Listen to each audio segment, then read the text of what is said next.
हिंदुस्तान के जो ओरिजिनल मालिक थे वो यहां अंग्रेजों की गोली खाकर शहीद हुए। अब बीजेपी ने एक नया शब्द निकाला है, वनवासी।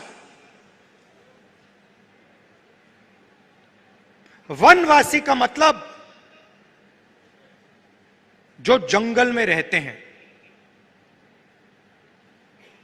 हम आपको आदिवासी कहलाते हैं, यह पूरा का पूरा देश आपका है और हम चाहते हैं कि आप जो भी करें, जहां भी करें, आप सफलता प्राप्त करें। चाहे आपके बच्चे कॉलेज में जाना चाहें, यूनिवर्सिटी में जाना चाहें, हवाई जहाज उड़ाना चाहें, कंप्यूटर चलाना चाहें, बिजनेस करना चाहें, इंडस्ट्री को चलाना चाहें, हम चाहते हैं कि आपको मौका मिलना चाहिए। जो भी आप करना चाहते हैं, जो भी आप अपने बच्चों के लिए सपना देखना चाहते हैं, वो आपका सपना पूरा होना चाहिए। अब वो क्या कहते हैं? वो कहते हैं आप आदिवासी नहीं हो, आप हिंदुस्तान के पहले निवासी नहीं थे।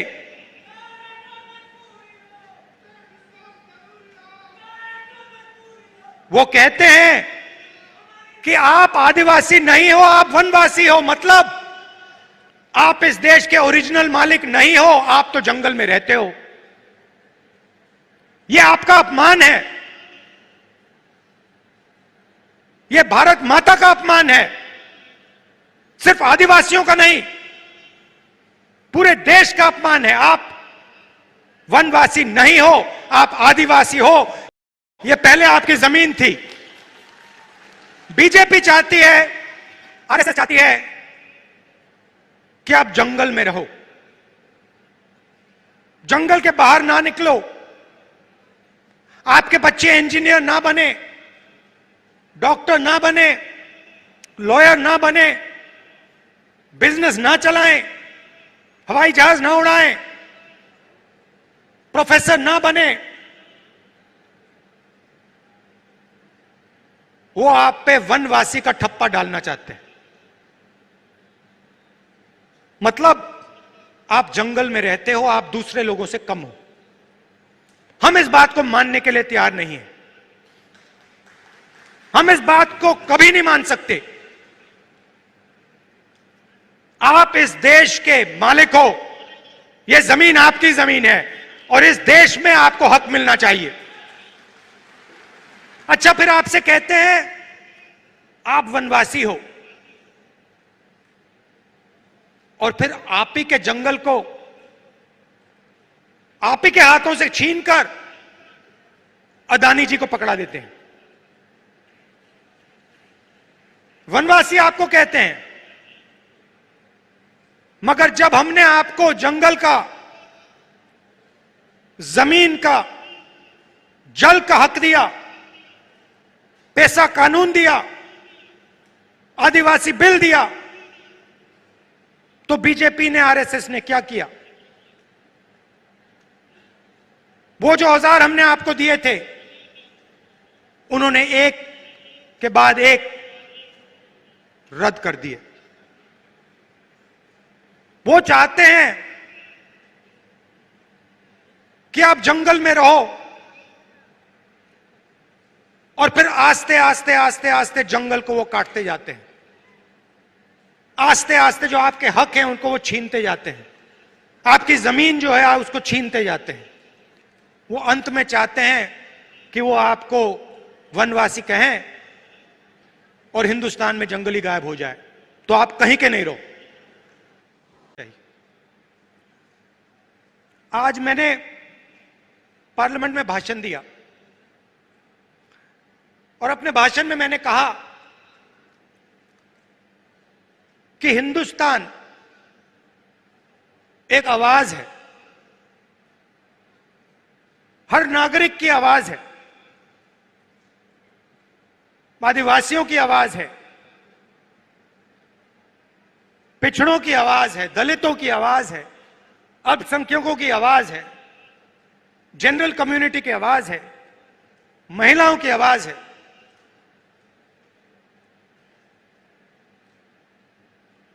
और जहां भी ये बीजेपी के लोग जाते हैं, हिंदुस्तान की आवाज को चुप करने की कोशिश करते हैं, दबाने की कोशिश करते हैं। आप देखिए, बीजेपी की सोच ने मणिपुर में आग लगा दी। 3-4 महीने से मणिपुर में आग जल रही है, लोग मारे जा रहे हैं, बच्चे मारे जा रहे हैं, महिलाओं का बलात्कार हो रहा है। मैंने पार्लियामेंट में बोला, मणिपुर में भारत माता की हत्या हुई है।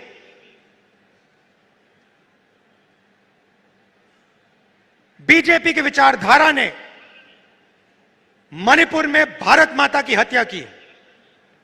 और देखिए, 3-4 महीने से आग लगी है। अगर प्रधानमंत्री चाहे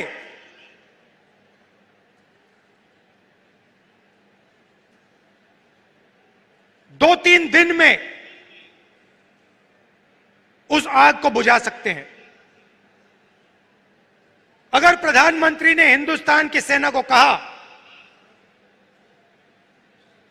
कि इस आग को 2 दिन में बुझा दो, हिंदुस्तान मणिपुर में जो आग जल रही है उसको 2 दिन में बुझा देगी। मगर प्रधानमंत्री आग को जलाना चाहते हैं।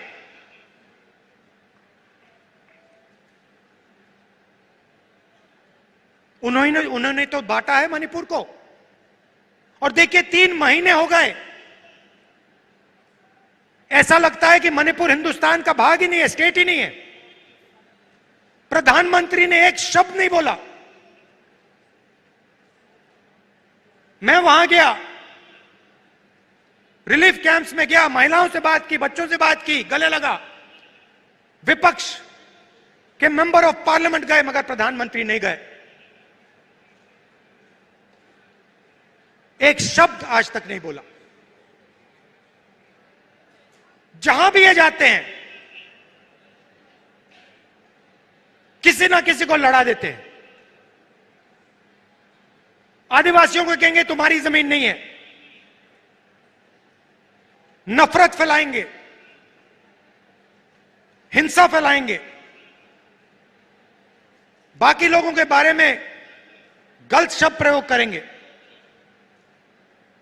इससे देश को फायदा नहीं होता। राजस्थान में देखिए, हमारी सरकार ने क्या क्या किया।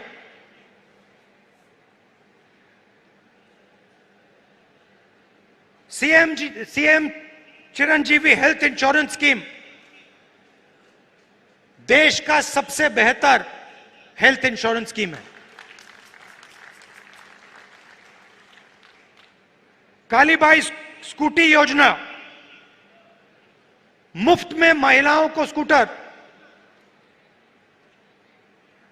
मुख्यमंत्री कोचिंग योजना, फ्री एंट्रेंस एग्जाम में कोचिंग मुफ्त में। एससी एसटी डेवलपमेंट फंड को 500 करोड़ से 1000 करोड़ कर दिया। तो हम गरीबों की सरकार चलाते हैं, आदिवासियों की सरकार चलाते हैं। पेंशन स्कीम, पुरानी पेंशन स्कीम जो राजस्थान की सरकार ने दी, 90 लाख से ज्यादा लोगों को फायदा पहुंचा। गिग वर्कर्स वेलफेयर एक्ट, जो उबर ओला चलाते हैं, उनकी मदद के लिए। तो हम गरीबों की सरकार चलाते हैं और हम लोगों को जोड़ने का काम करते हैं। पूरे देश में वो नफरत फैला रहे हैं। इसलिए मैं कन्याकुमारी से कश्मीर चला, राजस्थान से भी मैं निकला था। भारत जोड़ो यात्रा हमने की, पूरे देश को जोड़ने का काम किया और एक नारा दिया था, नफरत के बाजार में हम मोहब्बत की दुकान खोलते हैं। और यही हमारा काम है। आदिवासियों भाइयों और बहनों, मैं आपको यह कहना चाहता हूं, मैं आपका सिपाही हूं, दिल्ली में रहता हूं, मगर जब भी आप चाहो मुझे आप राजस्थान बुला लो, अपने घरों में बुला लो, और जो भी आप चाहते हो आप मुझसे पूछो, हमारी सरकार से पूछो, और हम दिल से आपकी पूरी मदद करेंगे। हम चाहते हैं कि जो आपका हक है आपको मिले, जो आपके सपने हैं वो पूरे हों, आपके बच्चे यूनिवर्सिटी, कॉलेज और जिंदगी में तेजी से आगे बढ़ें। आपने जो इस देश के लिए कुर्बानी दी, जो आपने खून दिया, उसको हम कभी नहीं भूल सकते हैं। बहुत बहुत धन्यवाद। जय हिंद। हमारे